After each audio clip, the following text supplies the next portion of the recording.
masyado ng maraming nagtatanong, ang unang gagawin ay ipapabulaanan yan.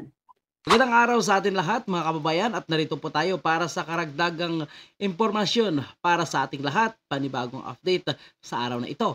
At ang video na ating pag-uusapan ay itong naging online discussion sa Facebook po ito mga kababayan po natin ng dating PCO Secretary na si Attorney Trixie Cross at itong political expert naman at foreign policy expert na si Miss Sas Rogando Sasot. At umano'y ang kanyang account ay deleted or sabi natin suspended kasi sabi ng iba deleted, sabi ng iba suspended. So mamaya titingnan natin kung ano nga talaga ang nangyari. Basta't malinaw ay hindi na masi-search ang kanyang Facebook account mga kababayan po natin. Okay, mga kababayan po natin, ang kanilang pinag-uusapan sa video ito ay umano'y itong may polvoron video ni Pangulong Marcos Jr. So sa totoo lang, hindi pa natin nakikita, kaya 50-50 ang ating pinaniniwalaan dito. Pero sa kanilang pag-uusap, mga kababayan po natin, ay nabanggit nga ng dalawa na umano'y ang may hawak ng video o yung nag-captured ng video ay dati umanong kaalyado ni Pangulong Marcos, dating nasa gobyerno at ngayon ay hindi na ito nasa gobyerno, kundi isang ordinaryong citizen na lamang, kumbaga normal na lang kasi wala na siyang posisyon sa gobyerno mga kababayan po natin. At kung si Attorney Trixie Cruz umano pa ang nandyan sa PCO ay sasagutin umano nila ito with denial dahil wala naman silang patunay at ang video na ito ay delikado rin mga kababayan po natin. Kapag nilabas ng original na nakakuha ng video ay pwede siya makakasuhan. So delikado kaya siguro hindi nila ito nilalabas. Pero ayon sa iba ay marami na umanong nakakita ng video ito at nagpapatunay na may gamitan nga ng polvoron na nangyayari. Mga kababayan po natin, para sa ating impormasyon, narito na po ang video ng dalawa. Masyado ng maraming nagtatanong, ang unang gagawin ay ipapabulaanan yan. Sabihin we don't know what this is about, but suffice it to say that if anybody claims that a crime has been committed by any member of the first family, then they should come out and openly accuse him him and the family so that they can defend themselves. Diba? Laro lang naman pala kadali yun. Parang may nagsisisi ata daw sa Forbes part. Gano'n lang naman pala kadali yun, Attorney Trix. Yes. Kasi diba, the presumption is innocence. Ngayon, kung may pagkakataon, may ganito, may paratang sa'yo, tapos imbis na sagutin mo at harapin mo, tumahimik ka, anong iisipin ng tao? Di lalala. Hindi lang yun. Valid na iisipin ng mga tao na may kinatatakutan ka. Bakit ayaw mong sumagot? Bakit hindi mo pa sagutin yung mga official channels? Ngayon, pag sumagot yung official channels, alam natin nakinig sila sa atin. Pero late na. Diba? Alam mo, maganda yung ano. So ito ang problema lang na nakita rin natin, mga kababayan po natin, hindi lang tayo, kahit yung mga ordinaryong manonood po natin, taga-suporta at taga-subaybay din, ay umano'y masyadong tahimik itong administrasyon ni Pangulong Marcos at wala umanong nagsasalita, walang nagbibigay ng sagot sa mga katanungan ng taong bayan. For example lamang ay itong hinahanap na resibo mula sa House of Representatives, itong extraordinary expenses, wala nagsasalita, tahimik lamang sila at ang sinasabi lamang nila ay legal umano ang resibo by certification, ika nga mga kababayan po natin. Tapos itong mga travel naman ng ating Pangulo na napakarami nga at sinisita na ng taong bayan. Bakit panay travel na lang panay travel ng ating Pangulo at puro pledges lamang ang nakukuha? Halos wala pang 10% ang totoong naging investment talaga. Kumbaga halos drawing lamang umano, sayang ang bilyon-bilyon na nagagastos ng ating Pangulo kung ginagamit lamang umano. Ayaan mga kababayan po natin ay galing sa ilang eksperto, kung ginagamit lamang umano yung pera na travel ng ating Pangulo para dito sa infrastructure o ano ang proyekto na makapagbigay ng sustainable na trabaho sa ating mga Pilipino, mas maganda sana.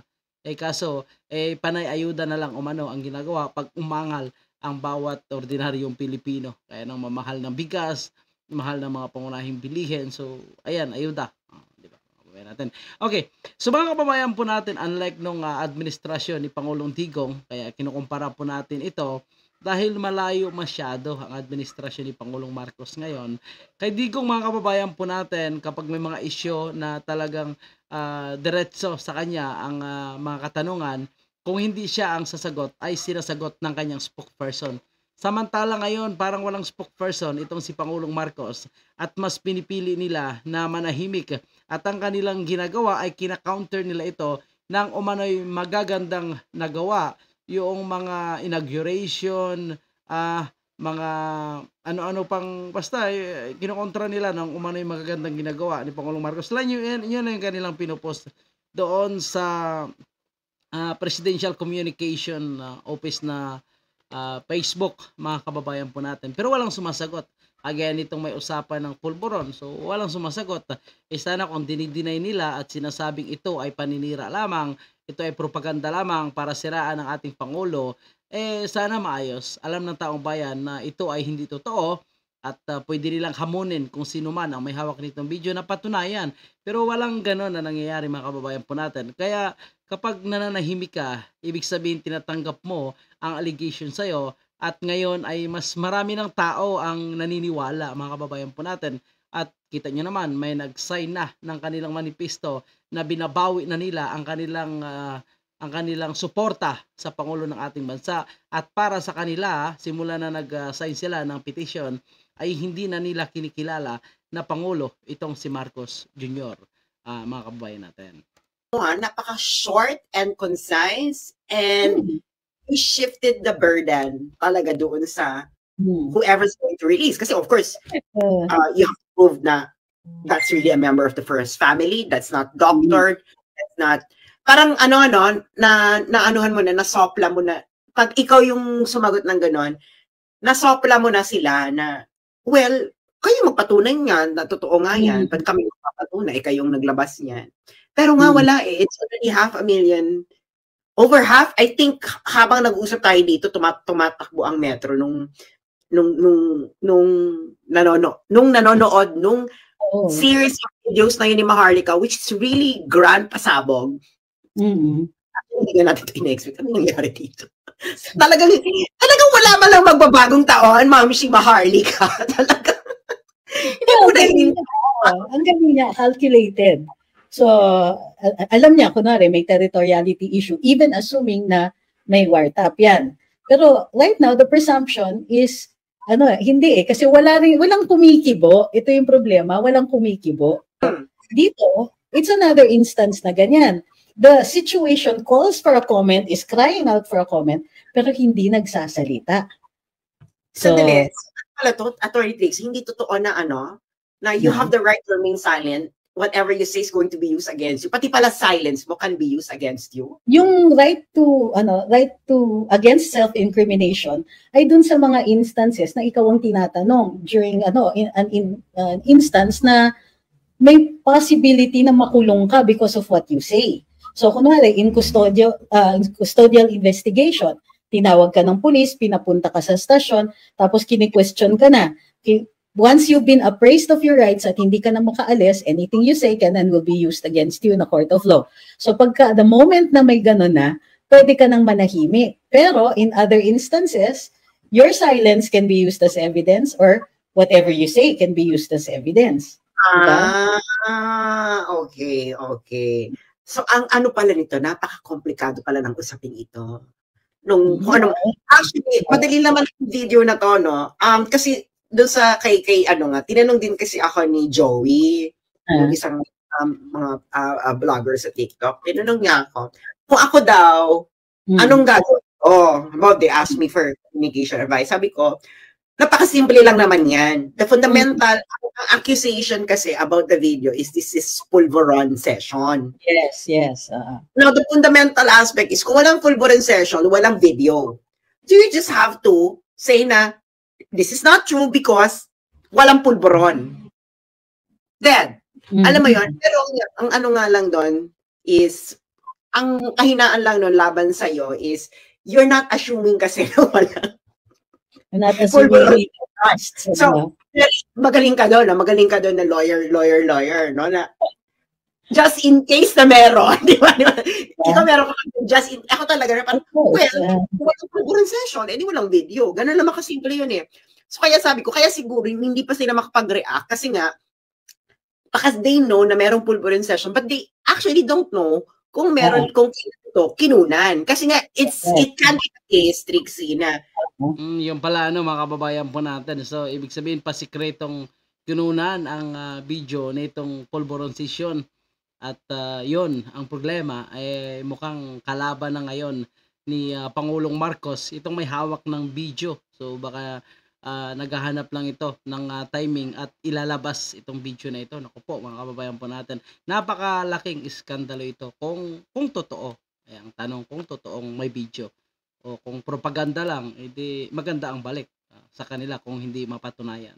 This has been taken, nasabihin natin 20 years old yung isang member ng ano yun, di ba parang that's nothing. Parang, okay, that was like, how many years ago? Ano?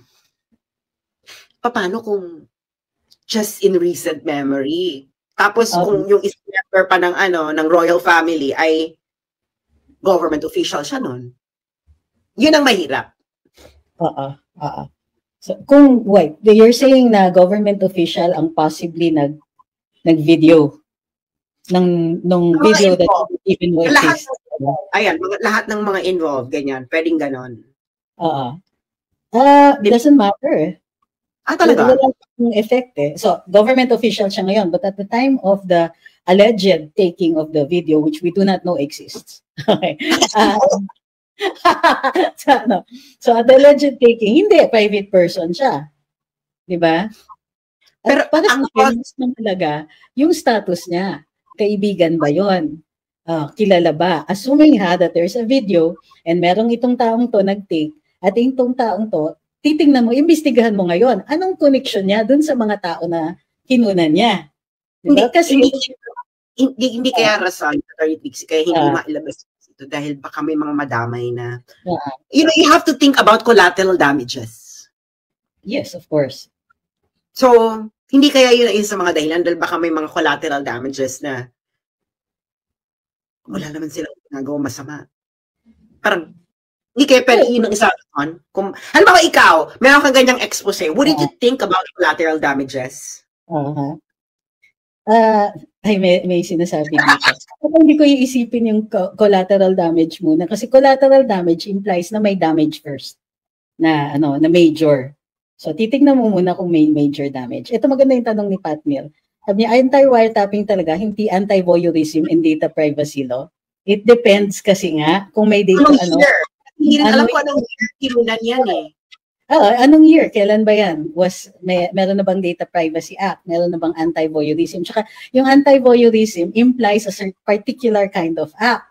So titignan mo pa kung papasok siya doon. So like I said, generic kasi yung wiretapping. Voyeurism. It depends, di ba? Baka may VAUSI implications pa yan. Hindi natin alam kasi kung ano yung relasyon ng mga tao, assuming that it exists. So, hindi maliwanag. So, ang daming pwede. Pero ang ano kasi niyan is, tama kayo, no? Parang, nasa Cywar eh. Kasi hindi rin natin alam kung sino yung kumuha ng video. Of course, yung kumuha ng video, ang pinanggalingan ng video. And ano yung niya? Ano rin yung intention ng kumuha ng video at bakit niya ilalabas? Isa pa yun. Sino ba? Ayun din yun eh. Yeah, we have to figure out the relationship. At saka, so, yun mga kababayan po natin, ano ang intention ng kumuha ng video at ano ang kanyang relasyon or dating relasyon sa ating Pangulo. Kasi kung sinasabi nitong dalawa mga kababayan po natin, ito ay hindi nila diretsong sinasabi, kundi ay pahihiwatig lamang na dating nasa gobyerno, dating kaalyado ni Pangulong Marcos at ngayon ay wala na.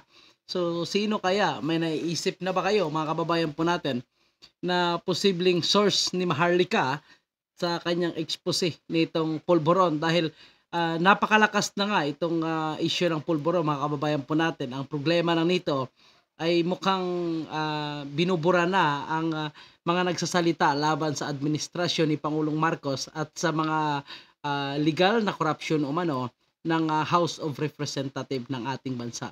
Agaya ni Sas, ayan, ang sabi deleted or suspended umano ang kanyang account. Kay Banat Bay, biglang nawala ang kanyang Facebook account. Kay Maharlika ay mukhang restricted din ang kanyang account. So mga kababayan po natin, may indication umano ito na gumagalaw ang nasa Facebook, may gumagalaw umano para i-take down itong mga lumalabas ng impormasyon na kumakalaban dito sa administrasyon, lalo na sa Pangulo ng ating bansa. So, itong si Sas, mga kababayan po natin, kung gusto nyo i-follow, mayroon siya sa kanyang YouTube dahil hindi na nga po siya makakapag-live sa kanyang Facebook account dahil 180 days umano, binibigyan siya ng pagkakataon at nag-apila na nga umano siya. So, sa 180 days pa, tsaka niya pa malalaman kung anong sagot, maibabalik ba ang kanyang Facebook o permanent na deleted ito, mga kababayan po natin. So maya susundan po natin yan sa mga pahayag ni Sas Rogando Sasot patungkol sa nangyari sa kanyang Facebook account. Samantala, tapusin muna natin itong pag-uusap itong dalawa. Yung actually parang parang Maharlika dominated social media conversation already. Kailan ba to? For a week already. 1 week ago lang yun nilabas yung issue eh. For a week already, siya na yung, imagine ewan kung tinimingan mo to, Inang Maharlika ha. Kasi, ano to, kailan ba to? Christmas? So, ang mga Pilipino, magkakasama sa may gathering. Oo, nagre-reunion, daming balikbayan. Yes. So, nung ikaw, malamang, there might be at least one person there who watched Maharlika's Jose. And then, nagchismisan.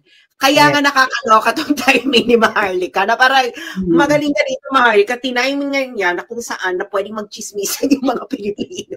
Magaling nga eh. Magaling yung kumbaga, technically, sound yung kanyang mga pasabog. So, not bad actually. As far as communications go, magaling siya. Magaling siya doon Pati yung pati the way na nagpapahayag siya, una-una very easily understood. Tapos na people can identify. So, plus yun nga kumakalat na. Sa akin yan, that's already. So, ayan na po mga kababayan po natin, kumakalat na nga umano at marami na ang galit.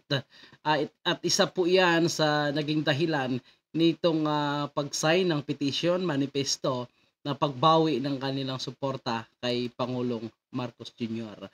Mga kababayan po natin, kayo po ba ay excited din? Gusto nyo ba makita ang video na ito? Gusto nyo malaman kung totoo nga ba ang video na ito? At ano naman ang inyong komento sa itong pagtitik down ng Facebook account ng ilang malalaking political blogger na nagsasalita laban sa administrasyon, na nagsasalita ayon sa umano'y legal na korupsyon na nangyayari sa ating bansa.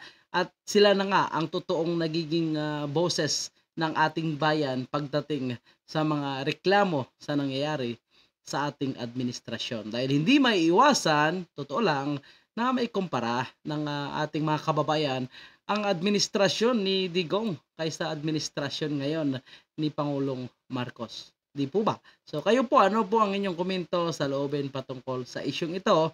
Huwag kalimutan mag-iwan ng komento dyan sa ating comment section. Maraming salamat at hanggang sa muli sa ating panibagong update. Paalam.